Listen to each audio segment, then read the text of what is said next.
Hey boys and girls, happy Tuesday. Today is Tuesday the 14th and we're just going to get right into our read aloud today because all I have for you is 2 chapters and 1 question, okay?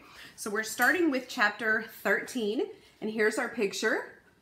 Ooh, that is super creepy. The 4th part of darkness is what this is called. Wow. What happened to you? Wendell whispered when Harvey reached the bottom of the lawn. I thought we were meeting at midnight. I got waylaid, Harvey said. He intended to tell Wendell that what had just transpired, but his friend was obviously nervous enough without being told about Lulu's fate. Harvey slipped the 3 survivors into the ark of his pocket and resolved only to speak of the encounter when he and Wendell were safely away from this terrible place. Just one thing stood between them and that ambition: the wall of mist. Now, as ever, it seemed innocent enough, but that was an illusion, of course, like so many things in Mr. Hood's kingdom. We have to be very organized about this, Harvey said to Wendell. Once we're in the wall, we lose our sense of direction, so we have to be sure we keep walking in a straight line and not let the mist turn us around. How do we do that? Said Wendell. I think one of us should go in first and the other one keep a hold of his hand. Me, said Wendell eagerly. I want to be first. No problem. Then I'll keep my back to the house and keep guiding you.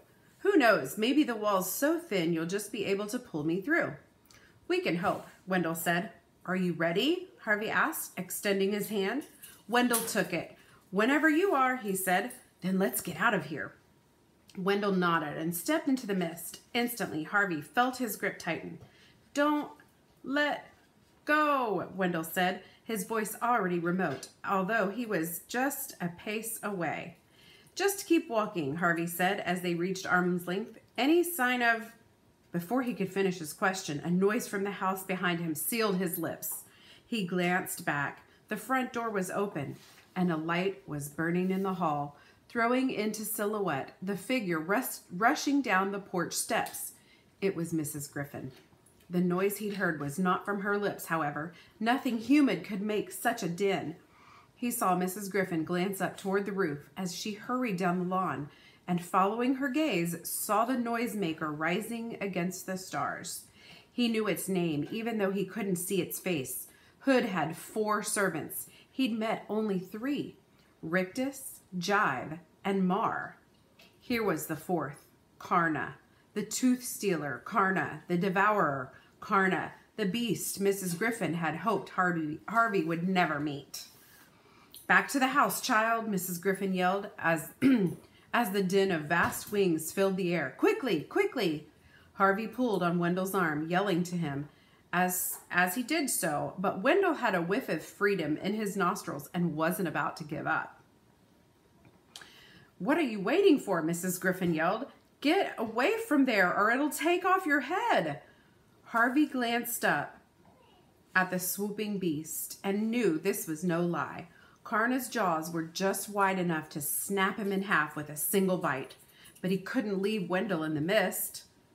They'd begun this adventure together, and that was how they would finish it, dead or alive. He had no choice but to step into the mist himself and hope that Wendell had snatched up a glimpse of the world outside and could pull him through to the street. As he took that step, he heard Mrs. Griffin say something about leading the way. Then he was blinded by the chill of the mist, and the sound of her voice became a garbled whisper. Karna's shrieks were not so hushed, however. They pierced the murk, skewing Harvey's thoughts the way its teeth would skewer his head, if the beast had caught up with him. Wendell, Harvey yelled, it's coming for us. He caught a glimpse of a figure ahead of him. Then Wendell's face, smeared by the mist, turning to say, there's no way out. There has to be. I can't find it, Wendell said, and his reply almost drowned out by the din of Karna's shrieks. Harvey glanced back the way he'd come, more afraid not to know how close the creature was than to see it, however terrifying the sight. A veil of mist swirled in front of him, but he glimpsed Karna's form as the beast descended. It was the most monstrous of the brood. its skin rotted and stretched over barbed and polished bone, its throat a nest of snaky tongues, its jaw set with hundreds of teeth. This is the end, Harvey thought. I've only been alive 10 years and 5 months, and I'm going to have my head bitten off. Then, from the corner of his eye, a strange sight. Mrs. Griffin's arms reaching into the mist and dropping Blue Cat to the ground. He's got a good sense of direction, Harvey heard her say. Follow him, follow him. He didn't need a second invitation, nor did Blue Cat. Tail up, it padded off, and Harvey hauled on Wendell's arm to drag him in pursuit. The cat was quick, but so was Harvey. He kept his eyes glued on that bright tail, even when the rush of wings behind him announced that Karna had entered the mist and was almost upon them. 2 strides, 3 strides, 4. And now the mist seemed to be thinning. He heard Wendell whooping for joy. The street, he yelled. I see it. And the next moment, Harvey saw it too. The sidewalks wet with rain and shining in the lamplight. Now he dared to look back, and there was Karna, its jaws a yard from them. He let go of Wendell's arm and pushed his friend toward the street, ducking as he did so. Karna's lower jaw scraped his spine, but the beast was moving too fast to check itself, and instead of wheeling around to swoop up its quarry and flew on, out into the real world. Wendell was already there. Harvey joined him a moment later. We did it, Wendell yelled. We did it. So did Karna, Harvey replied, pointing up at the beast as it rose against the cloudy sky and turned to come back for them. It wants to drive us back inside, Harvey said. I'm not going, Wendell cried. Never. I'm never going in there again. Karna heard his defiance. Its blazing eyes fixed on him and came down like a thunderbolt, its shriek echoing through the midnight streets. Run, Harvey said. But Karna's stare had rooted Wendell to the spot. Harvey grabbed a hold of him and was about to make a run for it when he heard the beast's cry change. Triumph became doubt. Doubt became pain. And suddenly, Karna wasn't swooping, but falling. Holes opening in its wings as though a horde of invisible moths was eating at their fabric. It labored to climb the air again, but its wounded wings refused their duty, and seconds later, it struck the street so hard it bit off a dozen of its tongues and scattered 100 teeth at the boy's feet. The fall didn't kill it, however. Though agonized by its wounds, it hauled itself up into the spiky crutches of its wings and began to drag itself back toward the wall. Even now, this wretched state, it was ferocious, and with snaps to right and left, drove Harvey and Wendell out of its path. It can't survive out here, Wendell realized out loud. It's dying. Harvey wished he had some weapon to keep the beast from returning to safety, but he had to be content with the sight of its defeat. If it had not wanted their flesh so badly, he thought, it wouldn't have come after them at such speed and brought this pain and humiliation upon itself. There was a lesson there, if only he could remember it. Evil, however powerful it seemed, could be undone by its own appetite. Then the creature was gone, a curtain of mist drawn over its retreat. There was only one sign remaining of the mysteries that lay on the other side of the wall. The face of Blue Cat glazing out at the world that he, like all the occupants of the holiday house, could never explore. His azure gaze met Harvey's for a moment, then he looked back toward his prison, as though he heard Mrs. Griffin's summons, and with a sorrowful sigh, turned and traipsed away. Weird, Wendell said, as he stared into the rainy streets. It's as though I never left. Is it? Said Harvey. He wasn't so sure. He felt different, marked by this adventure. I wonder if we'll even remember we came here in a week's time. Oh, I'll remember, Harvey said. I've got a few souvenirs. He dug into his pocket in search of the figurines from the ark. Even as he pulled them out, he felt them crumbling, as the real world took its toll on them. Illusions, he murmured as they turned to dust and ran away between the fingers. Who cares, said Wendell. It's time to go home. And that's no illusion. That was chapter 13. This is chapter 14. And it said, here's the picture. Super creepy again. And then it says for chapter 14's title, Time Was. Okay? If you need to pause here and take a break, I totally understand, but I'm going to continue on with reading chapter 14. It took the boys an hour to reach the center of town, and there, given that their houses lay in opposite directions, they parted company. They exchanged addresses before they did so, promising to contact each other in a day or two so that they could each support the other's account of the holiday house. It would be difficult to make people believe that all that had happened to them, but perhaps they'd have a better chance if two voices told the same tale. I know what you did back there, Wendell said just before they parted. You saved my life. You would have done the same thing for me, Harvey said. Wendell looked doubtful. I might have wanted to, he said, somewhat abashed, but I've never been very brave. We escaped together, Harvey said. I couldn't have done it without you. Really? Really. Wendell brightened at this. Yeah, he said, I guess that's right. Well, be seeing ya. And with that, they went their separate ways. It was still several hours before daybreak, and the streets were virtually deserted, so for Harvey it was a long, lonely trudge home. He was tired and a little bit saddened by his farewell to Wendell, but the thought of the welcome he'd get when he reached his own doorstep put a spring in his heels. Several times he'd wonder if he'd gone astray because the streets he passed, though were unfamiliar. One neighborhood was extremely fancy, the houses and the cars parked outside them slicker than anything he'd set his eyes on.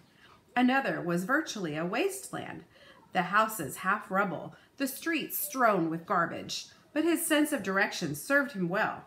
As the east began to pale and the birds in the trees started their twitterings, he rounded the corner of his street. His weary legs broke into a joyful dash and brought him to the step, panting for breath and ready to fall into his parents' arms. He knocked at the door. There was no sound from the house at first, which didn't surprise him given the hour. He'd knocked again and again. Finally, a light was turned on and he heard somebody coming to the door. Who is it? Said his father from behind the closed door. Do you know what time it is? It's me, said Harvey. Then came the sound of bolts being drawn inside and the door was opened a crack. Who's me? Said the man, peering out at him. He looked kindly enough, Harvey thought, but it wasn't his father. This was a much older man. His hair almost white, his face thin. He had a badly trimmed mustache and a furrow of a frown. What do you want? He said. Before Harvey could reply, a woman's voice said, Come away from the door. He couldn't see the second speaker yet, but he caught a glimpse of the wallpaper in the hallway and the pictures on the wall. To his relief, he saw that this was not his house at all. He'd obviously made a simple mistake and knocked on the wrong door. I'm sorry, he said, backing away. I didn't mean to wake you up. Who are you looking for? The man wanted to know, opening the door a little bit wider now. Are you one of the Smith kids? He started to dig in the pocket of his dressing gown and brought out a pair of spectacles. He can't even see me properly, Harvey thought. Poor old man. But before the spectacles reached the bridge of the man's nose, his wife appeared behind him and Harvey's legs almost folded up beneath him at the sight of her. She was old, this woman, her hair almost as colorless as her husband's, and her face even more lined and sorrowful. But Harvey knew that face better than any on earth. It was the first face he'd ever loved. It was his mother. Mom, he murmured. The woman stopped and stared out through the open door as the boy standing on the step, her eyes filling up with tears. She could barely breathe the words she said next. Harvey? Mom? Mom, is it you? Isn't it? It is you, isn't it? By now the man had put on his spectacles and peered through them with his eyes wide. It's not possible, he said flatly. This can't be Harvey. It's him, said his wife. It's our Harvey. He's come home. The man shook his head. After all these years, he said, he'd be a man by now. He'd be a grown man. This is just a boy. It's him, I tell you. No, the man replied, angry now. It's some prank. Somebody's trying to break our hearts, as if they're not broken enough. He started to slam the door, but Harvey's mom caught a hold of it. "Look at him," she said. "Look at his clothes. That's what he was wearing the night he left us." "How do you know?" "You think I don't remember? It's 31 years ago," said Harvey's father, still staring at the boy on the step. "This can't be. Can't be." He faltered as slow recognition spread over his face. "Oh, my Lord," he said, his voice dropping to a hoarse whisper. "It is him, isn't it?" "I told you," his wife replied. "Are you some kind of ghost?" asked Harvey. "Oh, for goodness sake," Harvey's mom said. "He's no ghost." She slipped past her husband and out onto the step. "I don't know how it's possible, and I don't care," she said, opening her arms to Harvey. "All I know is our little boy's come home to us." Harvey couldn't speak. There were too many tears in his throat and his nose and in his eyes, and all he could do was stumble into his mother's arms. It was wonderful to feel her hands stroke his hair and her fingers wipe his cheeks. "Oh, Harvey, Harvey, Harvey," she sobbed. "We thought we'd never see you again." She kissed him over and over. "We thought you'd gone forever." "How is this possible?" his father still wanted to know. "I kept praying," his mother said. Harvey had another answer, though he didn't voice it. The moment he'd set eyes on his mother, so changed, so sorrowful, it was instantly clear what a terrible trick Hood's house had played upon them all. For every day he'd spent there, a year had gone by here in the real world. Every morning while he'd played in the spring warmth, months had passed. In the afternoon, while he blazed in the summer sun, the same. And those haunted twilights, which had seemed so brief and had been another span of months, as had the Christmas nights, full of snow and presents.